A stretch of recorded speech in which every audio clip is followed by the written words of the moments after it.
गोविंद बोलो, राधा रमन हरि गोविंद बोलो। हजारों लाखों करोड़ों लोग जिसकी सालों तक प्रतीक्षा करते हैं, जहां तक पहुंचने के लिए लोगों को किसी आमंत्रण या बुलावे की जरूरत नहीं पड़ती, जिसे विश्व का सबसे बड़ा सम्मेलन माना जाता है, जहां भक्तगण और संत महात्मा एकजुट होकर आनंदमयी हो जाते हैं, जहां ज्ञान और आध्यात्म का सुखद मिलाप होता है, जहां कर्म और धर्म एक रस हो जाते हैं, जहां लोग अपने पापों का प्रायश्चित एवं मोक्ष की प्राप्ति करने हेतु पवित्र जल में स्नान कर शुद्धि प्राप्त करते हैं। यही पावन पर्व कहलाता है कुंभ मेला। कुंभ मेला, कुंभ मेला निसर्ग और मानव जाति का अद्भुत संगम है। कुंभ एक संस्कृत शब्द है जिसका अर्थ होता है कलश। भारतीय संस्कृति के इस अनोखे पर्व की सिद्धि देवताओं और दानवों के बीच युगों युगों पहले हुए समुद्र मंथन को दी जाती है। भगवान त्र्यंबकेश्वर की नगरी में गौतम ऋषि के तट पर समुद्र मंथन के समय जो अमृत की उत्पत्ति हुई थी, इस अमृत को लेकर के देव दानव में का भी संग्राम हुआ। उसी संग्राम के नतीजा को देखते हुए देवताओं के साथ देने के लिए इंद्र के पुत्र जयंत ने उस अमृत कलश को लेकर 4 स्थान में स्थापित किए: हरिद्वार, इलाहाबाद, उज्जैन और त्र्यंबकेश्वर। तभी से हमारे भारतीय संस्कृति का उत्थान हुआ, कुंभ नगरी के नाम जाना गया। भारतवर्ष में नासिक, उज्जैन, प्रयाग एवं हरिद्वार, इन 4 जगहों पर कुंभ मेला हर 3 वर्ष में एक बार लगता है। अतः एक स्थान पर कुंभ मेले की वापसी केवल 12 वर्ष बीत जाने के पश्चात ही होती है। इसके अलावा हर 6 वर्ष में प्रयाग और हरिद्वार में अर्ध कुंभ मेला लगता है। नक्षत्रों की स्थिति जब एक विशेष स्थान पर होती है तब कुंभ मेला लगाया जाता है और दुनिया भर से लोग इसकी महिमा देखने पधारते हैं। देखो, कुंभ का कई अर्थ होता है। कुंभ तो मतलब जैसे कि एक तो हुआ मंथन हुआ और तो जो अमृत कुंभ निकला उससे गिरे गिरे, और कुंभ का मतलब होता है एकत्रित, नक्षत्र एकत्रित हो जाते हैं।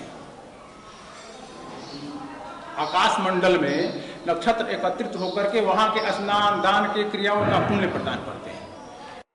इस कुंभ की परिभाषा केवल समुद्र मंथन के अमृत तक ही सीमित नहीं रहती, किंतु भक्तजनों को देश भर से आए साधु संत और महात्मा के दर्शन का भी लाभ मिलता है। अमृत के प्रभाव को प्राप्त करने के लिए साधु संत महात्मा जोगी महर्षि त्यागी महात्यागी सन्यासी विरक्त किसान आसक्त सब लोग यहाँ जुटते हैं और इसी पुण्य काल की प्राप्ति के लिए इकट्ठे होते हैं कुंभ क्षेत्र में। जैसे कुंभ का नहीं बोलते भाई आपको सोने का घड़ा मिल गया, घड़ा का मतलब कुंभ मतलब इकट्ठा धन मिल गया। उसी तरह पुण्यों का संचय इकट्ठा होता है।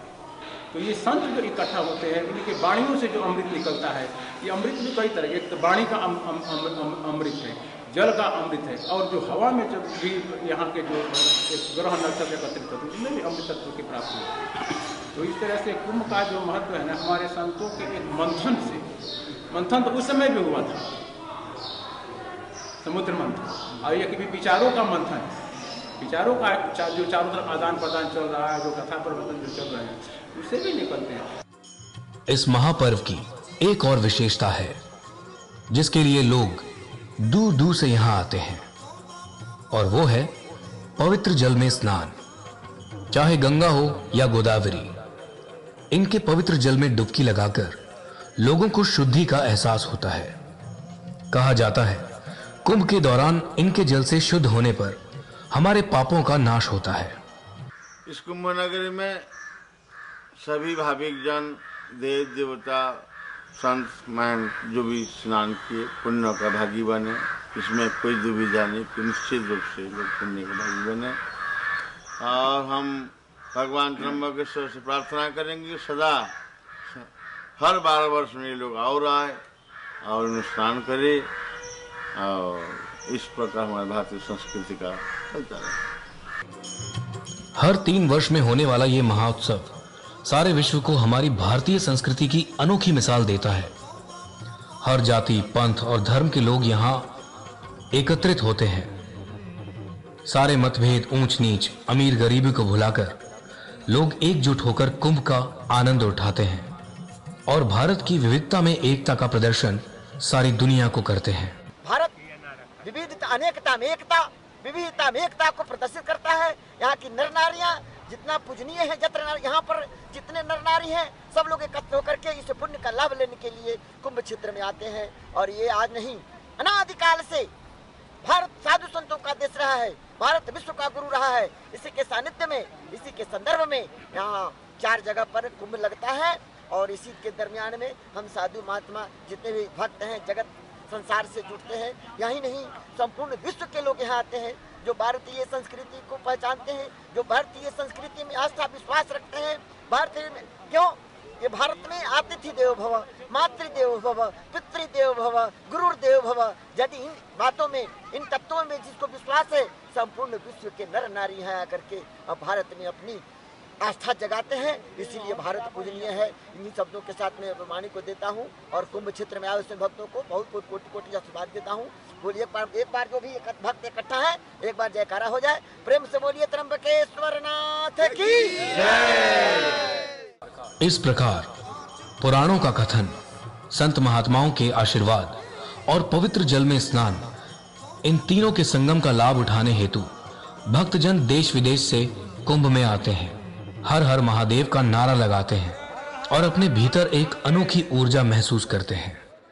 हर हर महादेव, हर हर महादेव, हर हर महादेव, हर हर महादेव, हर हर महादेव, हर हर महादेव, हर हर महादेव की जय।